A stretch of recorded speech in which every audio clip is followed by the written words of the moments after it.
Praise lord అండి, అందరికీ praise lord. మరి ముఖ్యంగా ఈరోజు దేవుని వాక్యం పంచుకోవాల్సింది జాన్ 3:3 అని చదివారు. అది ఆల్రెడీ నేను బై మిస్టేక్ 27 మార్చిలో చెప్పేశాను. 27 మార్చిలో ఉండవలసింది కొలసి 1:15. నేను 1:15లో ఉన్న కొన్ని విషయాలు మరి మీతో పంచుకోవాలని ఆశపడుతున్నాను. దానికి ముందర ఒక చిన్న ప్రార్థన చేసుకుని మరి మనం వాక్యం చూసుకుందామండి. మహాపరిశుద్ధమైన మా పరలోకపు తండ్రి, జీవము గల యేసయ్య, మీ పరిశుద్ధ పాదాలకు వందనాలయ్య. ఇదిగోనైనా సాయంత్రకాల సమయమందును మీ వాక్యమును చదువుకుని మీ వాక్యమును నాయనా మరి ఇతరులకు మరి చెప్పేటువంటి ఆ స్తోమత నాకు ఇవ్వమని ప్రార్థిస్తున్నాను తండ్రి. అయోగ్యుడను అల్పుడను నాయన, మీరు నాయన నాలో ఉండి నాతో ఉండి నడిపించినట్లయితే నాయన ఈ కొన్ని విన్నపములు కొన్ని మాటలు మరి ఈ చిన్న సంగముతో షేర్ చేసుకోగలం ప్రభా తండ్రి. ఇది అనేక మంది నాయన ఆశపడి మరి ఉంటుండగా తండ్రి, వాళ్ళ హృదయానికి సరిపడినట్లుగా మరి నా మాటలు ఉప్పువేసినట్లు ఉన్నట్లుగా సహాయం చేయండి తండ్రి. నా నోరును బూరగా మీరు వాడుకోండి. నేను కాదు నాయన మాట్లాడేది, మీరే మా ముందుండి మాట్లాడమని, ఘనత మహిమ ప్రభావాలు మీరే పొందుకోమని యేసయ్య నామమును బట్టి ప్రతినాడు వేడుకుంటున్నాము తండ్రి, ఆమేన్. కొలసి 1వ అధ్యాయము 15వ వచనము, అది ఒక్కసారి చూద్దాము. అందులో ఉన్నటువంటి అదృశ్య దేవుని స్వరూపయై సర్వ సృష్టికి ఆది సంభూతుడై ఉన్నాడు. అవునమ్మా, ఆ టాపిక్ నాకు ఇచ్చిందంటే ఆయన సర్వ సృష్టికిని ఆది సంభూతుడై ఉన్నాడు. ఈ కొలసి 1:15లో ఉన్నటువంటి సెకండ్ పార్ట్ అనమాట. ఆయన అంటే మన ప్రభు అయిన యేసయ్య సర్వ సృష్టికిని ఆది సంభూతుడై ఉన్నాడు. సర్వ సృష్టికిని ఆది సంభూతుడు అంటే మనకు తెలుసు. ఆది సంభూతుడు అంటే ఈజ్ ద ప్రముఖుడు. ఆది సంభూతుడు అంటే గ్రీక్ భాషలో ఏమంటుందంటే ప్రోటోటోకిస్. మరి ఈ లోకమును సృష్టించక ముందే ఆయన ఉన్నాడు. ప్రముఖత్వాన్ని వహిస్తుంది, ఆదితత్వాన్ని సూచిస్తుంది. పాత నిబంధనలో మనకి కనిపించిన సృష్టికర్త అయినటువంటి యెహోవా దేవుడు ఎన్నోసార్లు మరి మనకు చూపిస్తూ ఉంటారు. మరి యూదులు కూడా ఆయన్ని ఆది సంభూతుడు, సర్వ సృష్టికర్త, ప్రముఖుడు, ఆదిదేవుడు అనేకమైనటువంటి పేర్లతో ఆయన్ని పిలుస్తుంటారు. ఆయన he is the first born over all the creation. ఈ క్రియేషన్ సృష్టించకబడక ముందే ఆయన ఉన్నాడు. ఆయన ఆది సంభూతుడు, ప్రముఖుడు. మరి క్రీస్తు రాయబారి అయినటువంటి పౌలు గారు ఈ యొక్క క్రీస్తు పూర్వము దాదాపు 60 సంవత్సరాల క్రితము ఈ కొలసీలకి పత్రిక రాస్తారండి. ఈ కొలసీ పత్రిక గురించి 2 మాటలు చెప్తాను నేను. ఈ కొలసీ అనేటువంటి సంఘం ఎక్కడుందంటే ఫిలిప్పీస్ పట్టణానికి సుమారు 165 కిలోమీటర్ల దూరంలో తూర్పు దిక్కుగా ఉన్నది. ఈ యొక్క కొలసీ సంఘానికి ఎలాంటి ప్రాముఖ్యత లేనిది. ఇప్పుడైతే ఈ కొలసీ సంఘము టర్కీ పట్టణంలో మరి ఉన్నట్టుగా మనం చూస్తున్నాం. ఈ కొలసీ లౌదోకియ సంఘానికి చాలా దగ్గరగా ఉంటుంది. ఈయన పౌలు గారు ప్రముఖముగా అప్పుడు ఈయన జైల్లో ఉండి కానీ ఈయన ఖాళీ ఉన్నప్పుడు కానీ ఈ పత్రికలు రాసి ఇందులో ఉన్నటువంటి ప్రముఖమైన విషయాలు చెప్తూ పంపిస్తూ ఉంటాడు. లౌదోకియ సంఘానికి ప్రక్కన ఉన్నటువంటిది చూడండి. క్రీస్తు ప్రముఖుడు ఎందుకంటే సృష్టి అంతను సృష్టించిన వాడు ఆయనే. ఆయన కలగజేస్తేనే సృష్టి వచ్చింది. ఆయన లేకుండా ఏదీ లేదు. అందుకనే మనల్ని ఈ ప్రముఖుడు, ఆదిదేవుడు అని చాలామంది మరి పాత నిబంధనలో సంబోధిస్తూ ఉంటున్నారు. Is the first Born over all creation. ఈ సర్వ సృష్టికి ముందుగా ఆయనే ఉన్నాడు. చూడండి, మరి మనము చూసినట్టయితే ఈ యొక్క పాత నిబంధనలో నుండి కొత్త నిబంధనలో ఎన్నోసార్లు ఆయన ప్రూవ్ చేసుకుంటారు. ఒకసారి అయితే మోసే గారు అడుగుతారు, అయ్యా నేను అడిగితే నేను ఏమని చెప్పనంటే I am the beginning, I am the alpha omega, I am the I am అంటాడు. నేనే నేను ఉన్నవాడను, అనువాడను. చూడండి, ఆయనకి అంత అథారిటీ ఉంది, అంత గొప్ప దేవుడు ఆయన, అంతగా ఆయన. ఎందుకంటే ఈ సృష్టిని సృష్టించింది ఆయన. చూడండి, ఇది కలుగును కాకంటే అయిపోయింది. ఎన్ని చూసాం మనం ఆదికాండం 1వ అధ్యాయంలో చూస్తే ఎన్నో రకాలుగా ఆయన సృష్టించేశాడు. అందుకని ఆయన్ని ఆది సంభూతుడు అంటారు, ప్రముఖుడు అంటారు. మరి ఈ యొక్క కొలసి 1వ అధ్యాయం 17వ వచనంలో చూస్తే ఆయన అన్నిటికీ పూర్వమే ఉన్నవాడు అని అంటే చూడండి ఒకసారి. కొలసి 1వ అధ్యాయము 17వ వచనంలో ఆయన అన్నిటికంటే ముందుగా ప్రముఖముగా మొట్టమొదటిగా ఉన్నవాడు ఆయనే. ఆయన అన్నిటికంటే ముందుగా ఉన్నవాడు, ఆయనే సమస్తమునకు ఆధారభూతుడు. అవునమ్మా, ఆయనే సమస్తమునకును ఆధారభూతుడు. చూడండి, ఈ సృష్టికి ఆధారభూతుడు ఆయనే, ఈ సృష్టికి ప్రముఖుడు ఆయనే, అన్నిటికంటే పూర్వమే ముందుగానే ఉన్నాడు ఆయన. ఆయన తప్పే ఇంకెవరు కాదండి దేవుడు, అంత గొప్ప దేవుడు. ఆయన ఎంతగానో సృష్టిని సృష్టించిన వాడు ఆయనే, సృష్టిని కంట్రోల్ చేసింది ఆయనే. సంగమను శరీరమునకు ఆయనే శిరస్సు. ఆయనకు అన్నింటిలో ప్రాముఖ్యము కలుగు నిమిత్తము ఆయన ఆది అయి నుండి మృతులలో నుండి లేచుటలో ఆది సంభూతుడాయన. చూడండి, ఆది సంభూతుడు, ప్రముఖుడు, సర్వ సృష్టికి ఆయనే కారకుడు. సృష్టించటం, దీన్ని కంట్రోల్ చేయటం కూడాను ఆయన చేతిలోనే ఉంటుంది. ఆయన శిరస్సై ఉన్నాడు. చూడండి, మనం ఎంత చక్కగానో మన కొలసి సంఘంలో రాస్తుంది. కొలసి అది 18వ వచనంలో కూడా ఏముంది, అది శరీరానికి సంఘానికి శిరస్సు అయి ఉన్నాడు. ఆయన మనకు శిరస్సు, ఆయన ఆది సంభూతుడు, ప్రముఖుడై ఉన్నటువంటి వాడు. 19వ వచనం కూడా చూడండి, కొలసి 1లోని 19లో ఆయన యందు సర్వ సంపూర్ణత నివసింపవలననియు ఆయన శిలువ రక్తము చేత సంధి చేసి ఆయన ద్వారానే సమస్తమును, అవి భూలోకమందున్నవైనను పరలోకమందున్నైనవైనను వాటన్నింటినీ ఆయన ద్వారానే చూడండి, సర్వము ఆయన ద్వారానే, సమస్తం ఆయన ద్వారానే. ఆయన లేనిదే లేదు.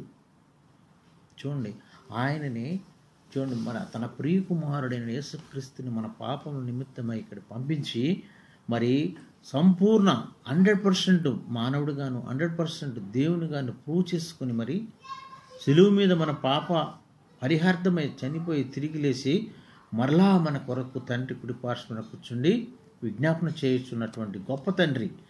ఆయన ప్రముఖుడైన ఆయనకు ఆయనే ప్రూవ్ చేసుకున్నాడు, ఆయనకు ఆయనే నిరూపించుకున్నాడు.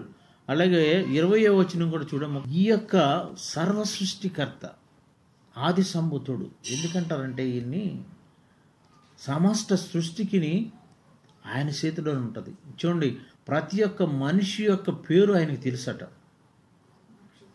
నక్షత్రాలు ఎన్నున్నాయో వాటన్నిటి పేర్లు కూడా తెలుసట. ఎందుకంటే ఆయన అంత పవర్ఫుల్ అన్నమాట. ఆయన లేనిదే ఈ సృష్టిలో ఉన్నది కూడా ఏది కదలదు. Everything is controlled by him. ఇంకా మనం ముందుకెళ్ళి చూసినట్లయితే యోహాను సువార్త 1వ అధ్యాయము, యోహాను 1:14 చూడండి ఒకసారి. ఆ వాక్యము శరీరధారి అయి కృపాసత్య సంపూర్ణుడుగా మన మధ్య నివసించెను. తండ్రి వలన కలిగిన అద్వితీయ కుమారుని మహిమ వలె మనము ఆయన మహిమను కనుగొంటిమి. చాలా చూడండి, ఆయన అద్వితీయుడు, కృపాసత్య సంపూర్ణుడు. ఎన్ని పేర్లు ఉన్నాయి ఆయనకి. మన మధ్య మన మానవుల్లానే మన శరీరముల దాల్చి మనలాగానే మనకైనా దెబ్బ తగిలితే నొప్పి తగులుతున్నట్టుగానే శరీరం మన మధ్యనే తిరిగాడు. వాక్యమై ఉండి సర్వ సృష్టికర్తన ఆది సంభూతుడైంది కూడాను. ఎందుకంటే లేఖనములు నెరవేర్చుటకు గాను, నీ నా పాపములు ఆ సిలువ పైన కొట్టివేయటకు గాను ఆయన ఒక్కడే సమర్థుడు, ఒక్కడికే అధికారం ఉంది. ఆయన ఆత్మను అప్పగించుకుంటా కూడా ఆయనకు ఒక్కడికే అధికారం ఉంది, ఇంకెవ్వరికీ అధికారం లేదు. ఆయన ప్రాణం తీయటకు కూడా ఎవరికి అధికారం లేదు. అట్టి గొప్ప ఆది సంభూతుడు. అదే మరి యోహాను 1:29-30 కూడా ఒకసారి చూడండి. దానిలో కూడా లోక పాపమును మోసుకొని పోవు గొర్రెపిల్ల అని చక్కగా చెప్తా ఉంటారు. మర్నాడు యోహాను యేసు తన యొద్దకు రాగా చూసి ఇదిగో లోక పాపమును మోసుకొని పోవు దేవుని గొర్రెపిల్ల, నా వెనుక ఒక మనుషుడు వచ్చినాడు, ఆయన నాకంటే ప్రముఖుడు, ముఖ్యుడు, ఆది సంభూతుడు కనుక నాకంటే మొదటివాడని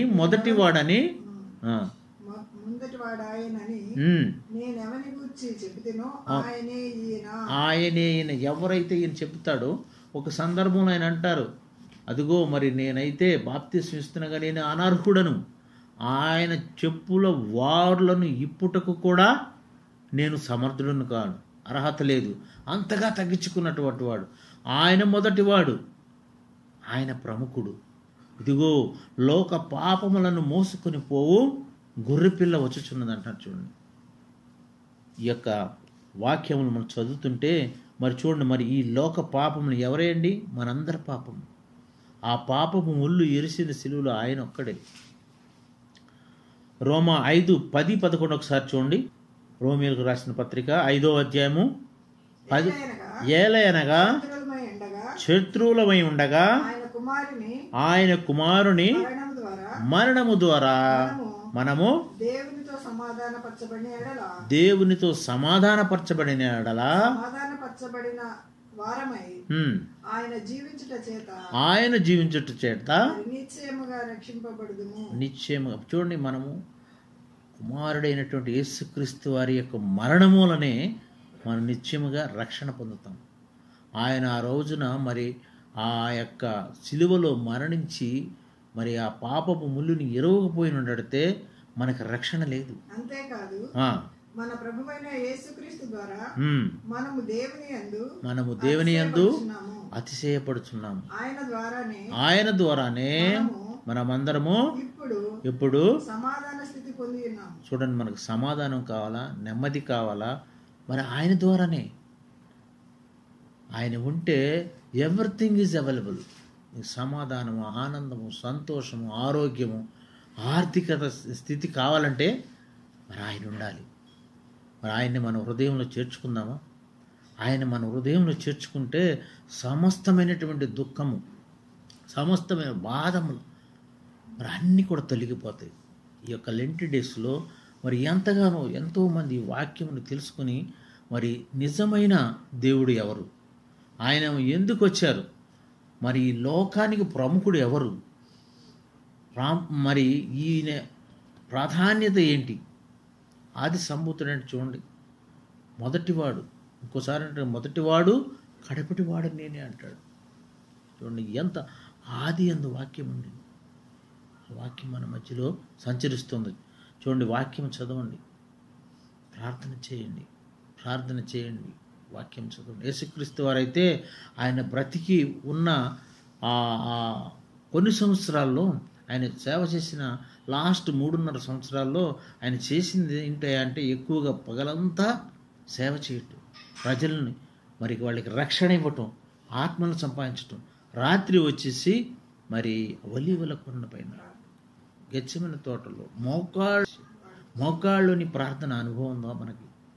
చూడండి, మరి మోకాళ్ళలోని ప్రార్థన చేస్తే, అన్నిటితో ప్రార్థన చేస్తే మరి ఆయన ఆలకించినది ఏముంటుంది? ఆయన చూస్తూ ఉంటారంట ఎవరైతే నన్ను అడుగుతారా.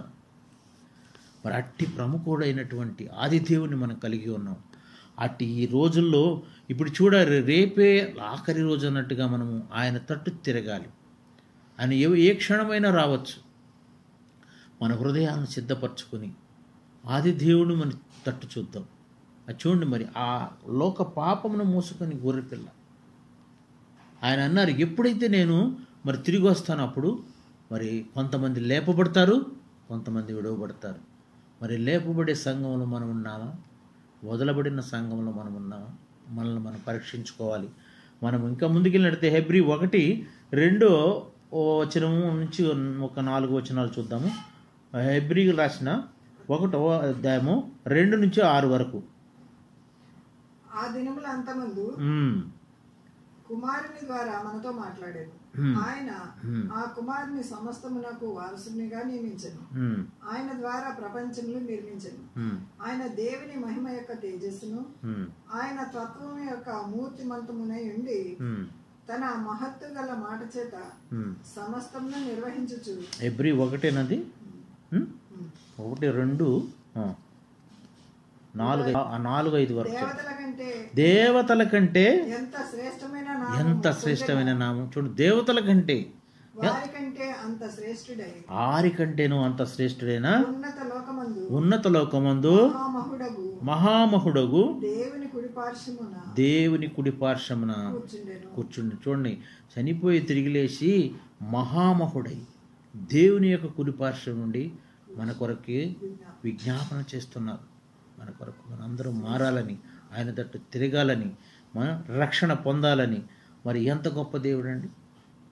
ఫిలిప్పీ 2లో కూడా ఉంటుంది. 2:6 నుంచి 11 వరకు చూడండి. ఆయన దేవుని స్వరూపమై ఉంటుంది. ఆయన దేవుని స్వరూపము కలవాడై ఉండి దేవునితో సమానముగా ఉండుట విడిచిపెట్టకూడని భాగ్యమని ఎంచుకొనలేదు. గాని మనుషుల పోలికగా పుట్టి దాసుని స్వరూపం ధరించి తన తానే రిక్తునిగా చేసుకుని మరియు ఆయన ఆకారమందు మనుషుడిగా కనబడేది. మరణం పొందినంతగా అనగా శిలువ మరణం పొందినంతగా విధేయత చూపిన వాడే తన్ను తాను తగ్గించుకున్నాడు. చూడండి, ఎంత తగ్గించుకున్నాడంటే రిక్తునిగా చేసుకున్నాడు. ఏమి లేని వాడుగా చేసుకున్నాడు. ఒక చోట అయితే మరి ప్రభువా మీరు ఎక్కువ ఉంటారు, మీ నివాసంకి వస్తానంటే అప్పుడు ఏమంటారు ఆయన? నక్కలకు బొరియలు ఉన్నాయి, ఆకాశ పక్షులకు గూళ్ళు ఉన్నాయి, మనిషి కుమారునకు తల వంచుకుంటూ రిక్తినిగా చేసుకున్నాడు. చూడండి, ఆఖరి దినాల్లో ఆయన తగ్గించుకుని, అంత ప్రముఖుడైనటువంటి దేవుడు, అంత శక్తివంతమైన దేవుడు, he made an example. He washed his disciples' feet. పరలోకమందున్న వారు గాని పరలోకమందున్న వారిలో గాని భూమి మీద ఉన్న వారిలో గాని భూమి క్రింద ఉన్న వారిలో గాని ప్రతి వాని మోకాలు యేసు నామమున వంగునట్లు ప్రతి నాలుక తండ్రి అయిన దేవుని మహిమార్థమై యేసుక్రీస్తు ప్రభువుని ఒప్పుకున్నట్లు దేవుడు ఆయనను అధికముగా హెచ్చించి చూడండి, ప్రతి నామమునకు పైనామం ఆయనకు అనుగ్రహించాడు. చూడండి, అనినామముల కన్నా పైనామం. ప్రతి మోకాలు ఆయన సన్నిధిలో వంగాలండి.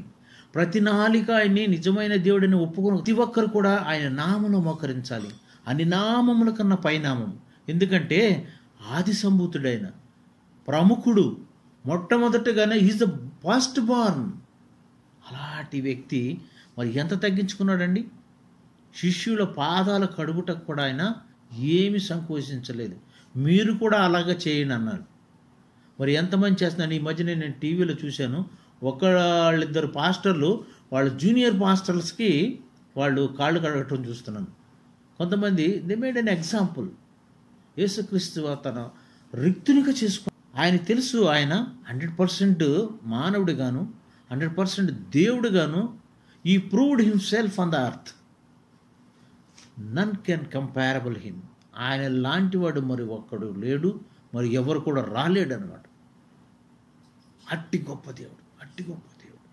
మనం అనిత్యము మరి అలాంటి గొప్ప దేవుని స్తుతిస్తున్నాము, అలాంటి గొప్ప దేవుని ఆరాధిస్తున్నామంటే మనము కూడా ఎంతో ధన్యులు.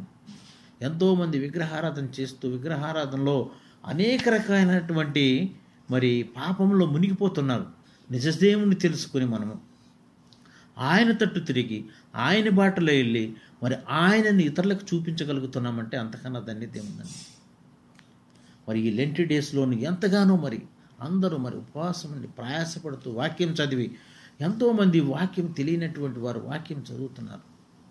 చదవండి, this is the holy Bible. దీన్ని మించినటువంటి గొప్ప గ్రంథం ప్రపంచంలో లేదు. మరి ఇంక నేను ముగిస్తున్నానండి, ఎక్కువ సమయం తీసుకున్నారు. రోమియోలకి రాసినటువంటిది రోమా 11:36 ఒక్కసారి చూసి మరి ముగిచ్చేస్తానండి.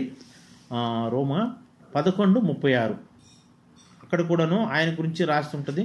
ఆయన రోమా 11:36 ఆయన మూలములను ఆయన నిమిత్తమును సమస్తము కలిగి ఉన్నవి. అవును, యుగ యుగముల వరకు ఆయనకి మహిమ కలుగును గాక. ఆమేన్. ఆమేన్. చూడండి, ఆయన మూలము అంటే ప్రముఖుడు, ఆయనే ఈజ్ ద ఎవ్రీథింగ్. ఆయన మూలము, ఆయన దూరం, ఆయన సమస్తము నిమిత్తము. చూడండి ఎంత చక్కగా సమస్త కలిగి ఉంది. సమస్తం, everything is made by him only. ఆయన మూలనే కలిగింది, ఆయన మూలనే ఏర్పడినది. అట్లాగే అలాంటి గొప్ప దేవుని మనం ఆరాధించడం మన ఎంత ధన్యత.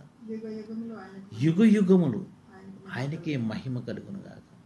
యుగ యుగములు అనేక ఇంకా ఎన్ని శతాబ్దాలు వచ్చినాయి. ఇప్పుడు ఈ 2000 సంవత్సరాలు అయినా కానీ ఆయన చూపించినటువంటి నీతి మార్గము, ఆయన చూపించినటువంటి ప్రేమ మార్గము ఎవరన్నా చూపించగలుగుతున్నారా? యుగ యుగములకు ఆయననే స్తుతించాలి, కీర్తించాలి. మరి నేను ముగిస్తున్నానండి. ప్రకటన 4:10 కూడా ఒక్కసారి చూడమ్మా. 4:10 ప్రకటన 4వ అధ్యాయము. ఆ 24 పెద్దలు చదవండమ్మా. ఆసీనుడై ఉండువాని ఎదుట సాగిలపడి యుగ యుగములు జీవించుచున్న వానికి నమస్కారము చేయిచు, ప్రభువా మా దేవా, నీవు సమస్తమును సృష్టించితివి, నీ చిత్తమును బట్టి అవి ఉండెను, దానిని బట్టి సృష్టింపబడెను, కనుక నీవే మహిమ ఘనత ప్రభావములు పొందనర్హుడు అని చెప్పాను. చాలమ్మా. చూడండి, 24 మంది పెద్దలు, అందులో కూడా ఈ 12 గోత్రాలు కూడా ఉంటాయి. వీళ్ళందరూ కూడాను సాగిలపడి సాష్టాంగంగా, ప్రభువా మా దేవా, నీవు సమస్తము సృష్టించిన ఆది సంభూతుడివి, నీ చిత్తమును బట్టి అవి ఉండేవి, దానిని బట్టి సృష్టించబడింది, గనుక నీవే మహిమ ఘనత ప్రభావములు పొంద అర్హుడు. ఆయనే చూడండి, తమ కిరీటాలను తల దించడం అంటే, సాష్టాంగం చేయటం అంటే, కిరీటం దించడం అంటే ఓవర్ రెస్పెక్ట్ అంత. మరి ఎంతగానో ఆయన ఆరాధిస్తారు. అది 24 కదా. చూడండి, యుగ యుగములకు ఆయన ఎంతగానో మరి సాష్టాంగంగా నమస్కరించి, సాష్టాంగంగా మరి ఆయన ముందు కిరీటాలను తల వంచి మరి ఎంతగానో మరి ఆరాధిస్తున్నాడు. అట్టి ఆరాధ్య దైవం, అట్టి గొప్ప తండ్రి అయినటువంటి మరి ఆది సంభూతిని మనకు కలిగి ఉండటం మనకు ఎంతో మేలు, ఎంతో మనకు అదృష్టము, ధన్యకరం. ఈ కొన్ని మాటలు దేవుడు దీవించును గాక.